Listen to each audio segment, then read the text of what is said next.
Voyons comment, à partir d'un tableau croisé dynamique, on peut construire un beau tableau de distribution. Il est important de dire qu'on ne travaille pas directement dans le tableau croisé dynamique, mais on sélectionne des informations qu'on va copier. C'est ce qu'on fait avec la croix blanche. On sélectionne ces informations-là, copier, et on va dans une autre feuille. Moi, j'ai créé une autre feuille tableau. Dans la cellule A3, on va faire coller. On a déjà le début du tableau de distribution. J'ai présenté ici à droite le produit final qu'on voudrait obtenir. On s'attarde au titre du tableau. On sélectionne les cellules A1, B1, C1, 3 colonnes, puisqu'on a un tableau à 3 colonnes. On fait fusionner et centrer. Ça fusionne en une seule cellule et ça centre horizontalement. On est prêt à écrire le titre du tableau. C'est toujours répartition des unités statistiques. Nous autres, ce sont des employés. Pour les besoins de la cause, je vais rallonger un peu. Je vais spécifier, c'est des employés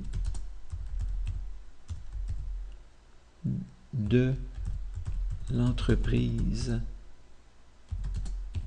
la plus formidable.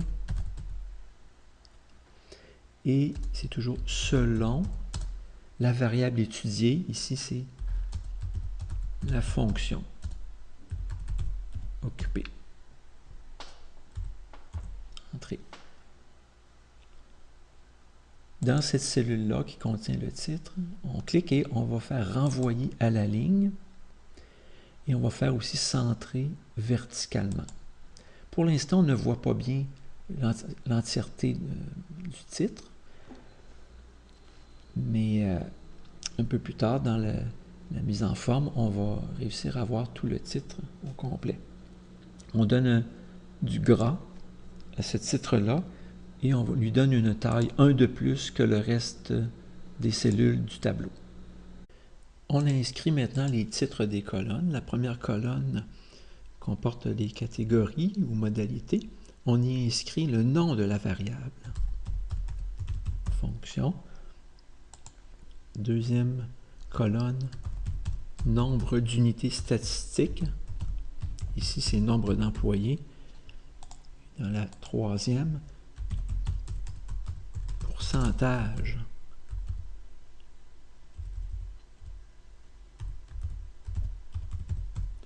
d'employés. Ensuite, on sélectionne les 3 titres de colonnes. On fait renvoyer à la ligne automatiquement.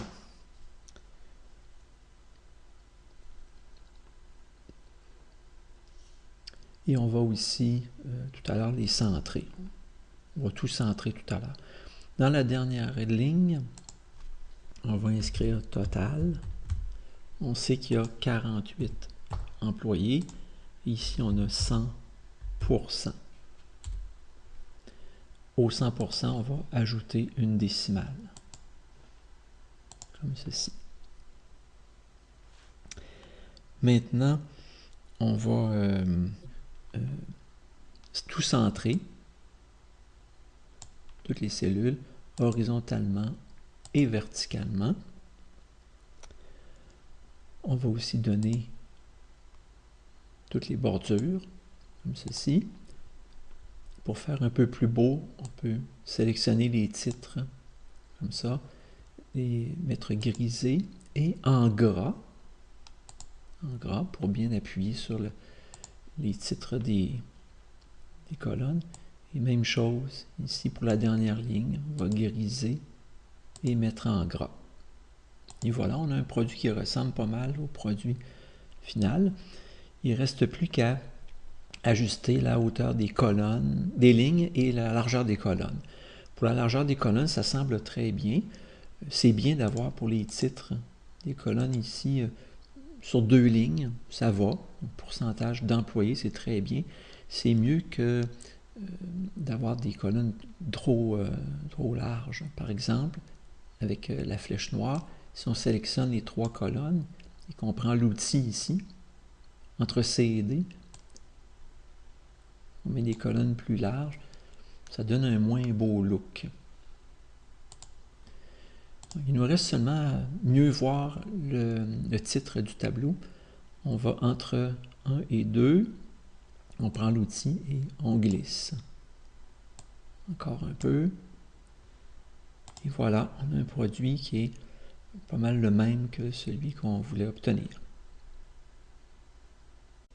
Supposons maintenant qu'on n'a pas produit de tableau croisé dynamique et qu'on ne connaît que les effectifs. Voyons comment on peut compléter le tableau de distribution. Voici ce qu'on fait. Ok, là c'est bon. On sélectionne cette cellule, formule, somme automatique.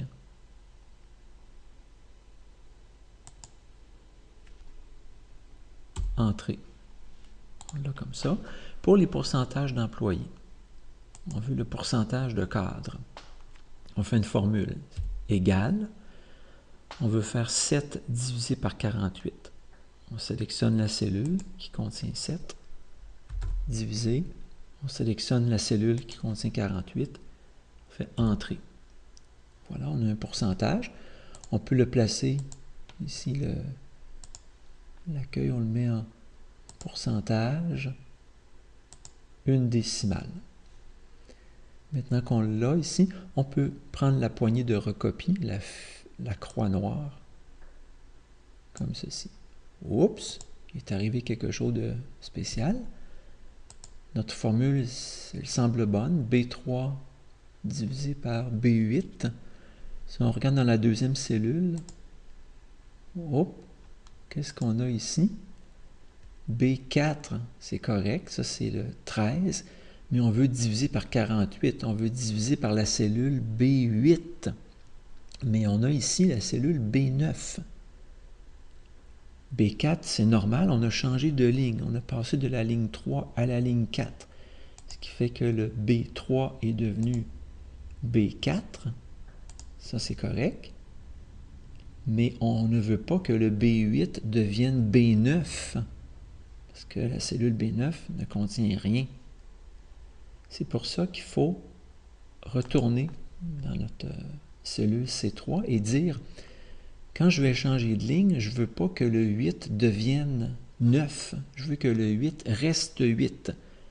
Ce qu'on fait, c'est on paye avec un signe de pièce, placé juste devant le 8 pour indiquer au logiciel de ne pas changer la ligne 8 pour le B.